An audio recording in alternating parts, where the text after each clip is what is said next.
Glory to Jesus. ஆண்டவராகிய இயேசு கிறிஸ்துவின் இனிதான நாமம் மகிமையடையட்டும். அன்பானவர்களே, இன்று நான் உங்களிடம் ஒரு சில தகவல்களை சொல்லலாம் என கிறிஸ்துவுக்குள் விரும்புகிறேன். அன்பானவர்களே, நாம் வேலைக்கு போகிறவர்களாயிருந்தால் கண்டிப்பாக நீங்கள் இப்படி ஜெபம் பண்ணிவிட்டு கடந்து செல்லுங்கள்.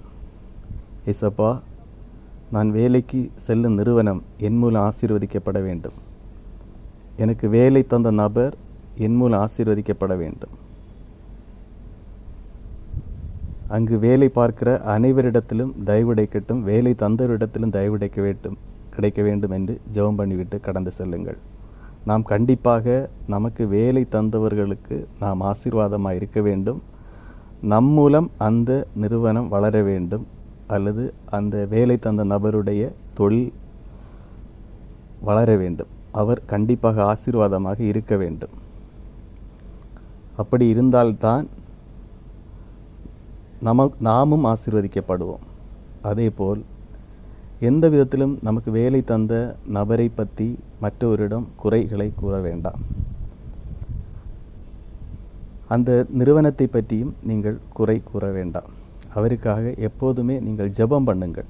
உங்களுக்கு அப்படி ஏதாவது குறைகள் சொல்ல வேண்டும் என்றால் உங்களுக்கு வேலை தந்தவர்களிடம் நீங்கள் மெதுவாக உங்களுக்கு ஏதாவது சொல்ல வேண்டும் என்றால் சொல்லிக்கொள்ளுங்கள். அதில் தவறு கிடையாது. எப்போதுமே ஆண்டவராகிய இயேசு கிறிஸ்துவின் நாமம் மகிமை அடையும்படியாக நாம் பார்த்து கொள்ள வேண்டும். அடுத்ததாக, நாம் ஒரு வேலையை விட்டு வெளியே வருகிறோம் என்றால் ப்ராப்பராக நீங்கள் அந்த ரெசிக்னேஷன் லெட்டரை கொடுத்து விட்டு நீங்கள் வெளியே வாருங்கள். எனவே நாம் வேலை செய்யும் இடத்திற்கு நாம் எந்த விதத்திலும் ஒரு கேடு விளைவிக்கக்கூடாது. எப்போதுமே ஆண்டவராக இயேசு கிறிஸ்துவின் நாமம் மகிமையடையும்படியாக பார்த்து கொள்ள வேண்டும்.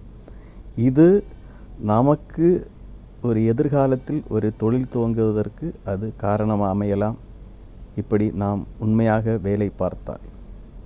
எனவே அன்பானவர்களே, நாமும் எப்போதும் நம்முடைய வேலை இடத்திலும் ஆண்டவராகிய இயேசு கிறிஸ்துவின் நாமத்தை மகிமைப்படுத்தும்படியாக இருப்போம். ஆண்டவர் தாமே உங்களை ஆசீர்வதிப்பாராக. ஆமேன்.